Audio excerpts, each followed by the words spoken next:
અરે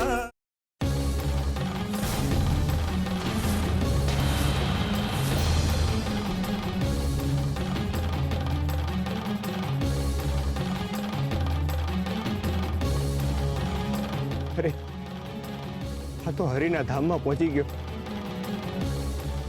હરિ આની આત્માને શાંતિ આપે.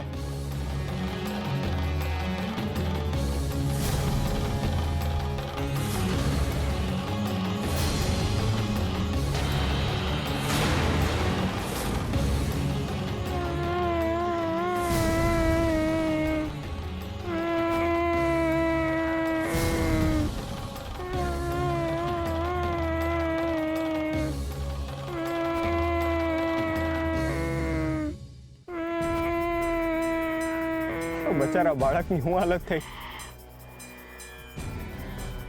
હરે કૃષ્ણ હરે કૃષ્ણ.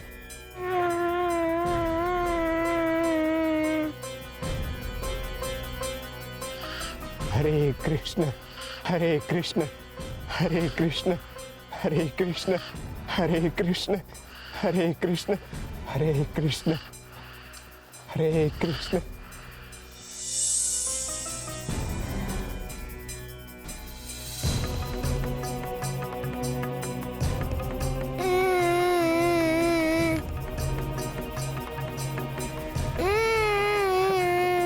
બેટા ના નો રડાય, છાનો રહી જા. હરી હંધુય હારું કરશે બેટા. હો ગોરા, મને લાગે છે હરિયાને નોંધારો કરી નાખ્યો છે. હા, આ ગાડાનો ચાલક કદાચ આ છોકરાનો બાપ જ હશે. આનો બાપ તો હરિપાએ વયો ગયો અને આ બચારો બાપ વગરનો થઈ ગયો. કોણ જાણે આ કયા ગામનો હશે. ના બેટા ના, એવું ન હોય. હો, જ્યાં હરી હોય ને ત્યાં કોઈ નોંધારું ન હોય. હરી તો હવનો છે. બોલ બેટા, હરે કૃષ્ણ હરે કૃષ્ણ.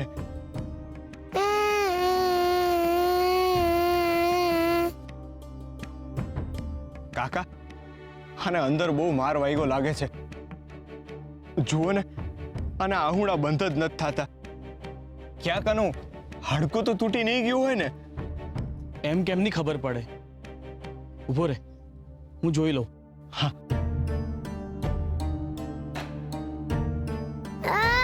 અરે આવું કરો છો કાકા? એને દુખતું હશે.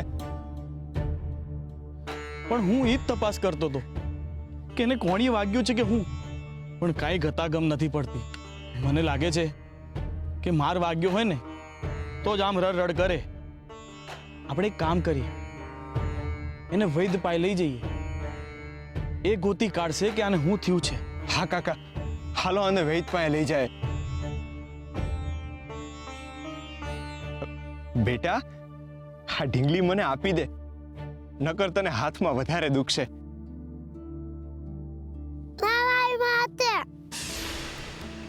માં? માં? આ ઢીંગલીને માં કહે છે? મને લાગે છે કે એની માં નથી. એની માં ગુજરી ગઈ હશે ને, એટલે આ ઢીંગલીને એની માં કહે છે. અરે રે, એક તો એની માં નથી ને બાપાએ ગુજરી ગયો. બિચારો અનાથ થઈ ગયો. જેના ઉપર હરિનો હાથ હોય ને એ કોઈ દી અનાથ ન હોય. આ જગતનો તાત હવનો મા બાપ છે ને જેની પાસે કોઈ ન હોય ને એની પાસે હરિ છે.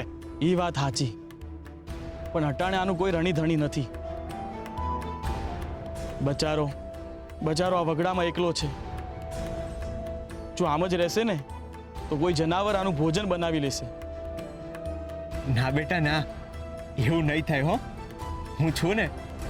શું નામ છે બેટા તારું? ગોવિંદ.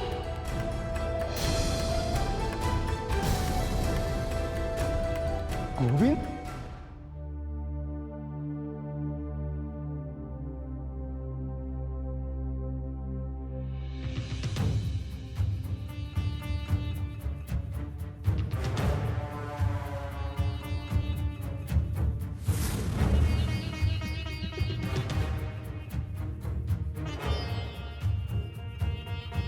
તુલસી, આવું ક્યાં સુધી રહેશે હે?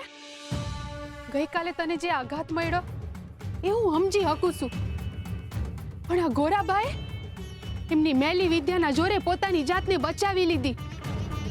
છેવટે થયું તો ઈ જ ને જે એમને જોઈતું હતું. પણ તારી ને મારી લાગણીઓનું હું આ ગોવિંદના હત્યારાને સજા તો નો જ મળી ને.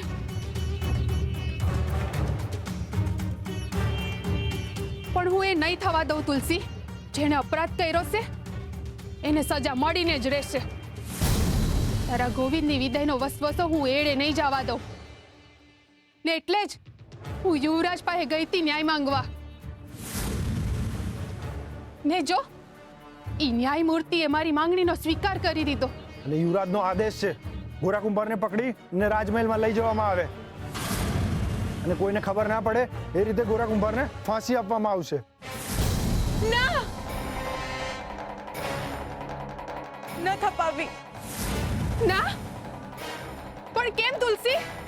તારે તારા દીકરાના ખૂનીને સજા ન થપાવી? ના, તુલસી, તું આમ અચાનક ફરી જાય એ ન હાલે હો. આમાં મારે જ નીચે જોવાનું થાય ને. અરે તે કાલે કહ્યું તું એટલે હું યુવરાજ પાસે ગઈ હતી ફરિયાદ કરવા. મને માફ કરી દો. ગઈકાલે મારી અંદરની ભાવનાઓએ વેગ પકડ્યો હતો. એ મારી ભૂલ હતી. ભગતે મારા બાળકની હત્યા કરી છે, પણ એના બદલામાં હું એમનો જીવ તો ન લઈ શકું. જે પીડા એમણે મને આપી છે એ પીડા હું એમને ન દઈ શકું. એ મારા ભરતાર છે, ધણી છે. તમે લોકો જાઓ અહીંયાથી. હું અને ભગત અમને બેવને એકલા મૂકી દો. અમે લોકો અમારા બાળકની યાદો સાથે જીવી લઈશું. પણ છોડી દો ભગતને, છૂટો કરી દો એમને. યુવરાજને કહી દો કે તુલસીએ પોતાની ફરિયાદ પાછી ખેંચી છે. પણ તુલસી, આ કઈ રીતે શક્ય છે? તે જ કરેલી ફરિયાદ તું પાછી ખેંચે છે? આવેશમાં થઈ હતી ફરિયાદ, પણ અટાણે હું આવેશમાં નથી. મને માફ કરી દો. હું મારી ફરિયાદ પાછી ખેંચું છું.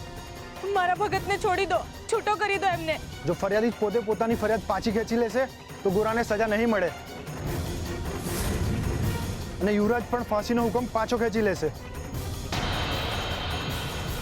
અરે પણ મારી વાત તો સાંભળો. ઉભા રહ્યો. તુલસી, તારી પાસે કાળજુ છે કે પથ્થર? તને તારા દીકરાના મોતનું સહેજે દુઃખ નથી? મેં તારા હાટુ આટલું કર્યું ને તું હટાણે પાણીમાં બેહી ગઈ ને. વખત આવીએ મને દગો દીધો ને. મારા જ ભોગ લઈ ગયા કે મેં તારા પર બરો હમુઈકો. મૂળ તો તું ઈ બગતરાની વોવ જ ને. મારા બાપા હાચું જ કહેતા હતા કે કોઈ દી કોઈના બરો હે લડાઈ ન લડવી. પણ કઈ વાંધો નહીં, ભોગવીશ. તારા આ નિર્ણયની સજા તું ભોગવીશ. વખત આવે બહુ કપરું પડશે તને.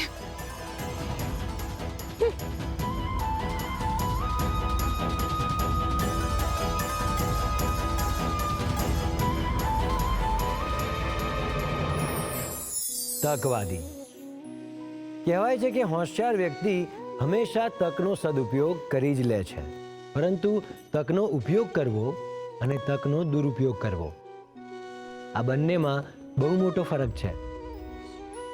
અમુક કપટી પ્રકૃતિના માણસો તકનો ઉપયોગ હંમેશા પોતાનો અંગત સ્વાર્થ સાધવા અને બીજાને નુકસાન પહોંચાડવા માટે જ કરતા હોય છે, અને એટલે જ એવા લોકોને તકવાદી લોકો કહે છે. આવા તકવાદી લોકો તકને પોતાનો રસ્તો બનાવે છે અને એ જ રસ્તે ચાલીને બીજાને ખૂબ જ મોટું નુકસાન પહોંચાડે છે. તકવાદી લોકો જીવનમાં આવતી કોઈ પણ સારી કે ખોટી દરેક પરિસ્થિતિનો ઉપયોગ પોતાનું કામ કાઢવા માટે જ કરે છે.